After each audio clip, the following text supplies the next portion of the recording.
নমস্কাৰ বন্ধুসকল, মই দেৱজিৎ শৰ্মাই আপোনালোক সকলোকে DS global farms and traders চেনেললৈ স্বাগতম জনাইছোঁ। আজি এটা খুব গুৰুত্বপূৰ্ণ বিষয়, আপোনাৰ ছাগলীজনী প্ৰেগনেণ্ট হৈছে নাই আপুনি ঘৰতে কেনেকৈ জানিব।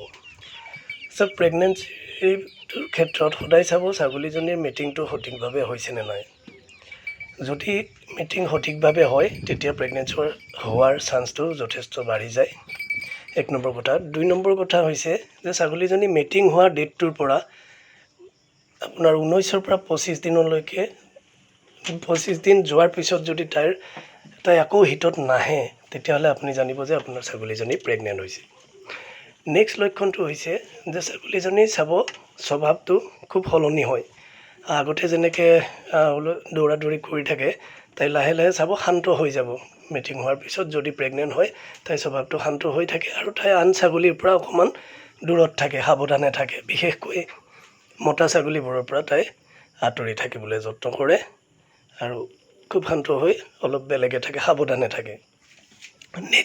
নেক্সট খুব গুৰুত্বপূৰ্ণ লক্ষণটো হৈছে চাওক যে 1 মাহৰ ভিতৰত প্ৰেগনেঞ্চিৰ 1 মাহৰ ভিতৰত চাব আপুনি ছাগলীজনীৰ নেজডাল য'ৰ পৰা আৰম্ভ হৈছে তাৰ 2টা কাষত 2টা গাঁত দেখা পাব। আপুনি চকুৰেও দেখিব ফটোত দেখাৰ দৰে, আৰু হাত দি চালেও গম পাব যে দুইফালে কোমল এটা গাঁত হয়। আৰু এইটো প্ৰেগনেঞ্চি হ'লে 1 মাহৰ ভিতৰত আপুনি গম পাব। যদি প্ৰেগনেঞ্চি নাথাকে চাওক, মই ফটোখনত দেখাইছোঁ, যিজনী প্ৰেগনেণ্ট নহয় তাইৰ পূৰা সমান আছে দুইফালে, কিন্তু যিজনী প্ৰেগনেণ্ট হয় তাইৰ দুইফালে 2টা গাঁত আছে।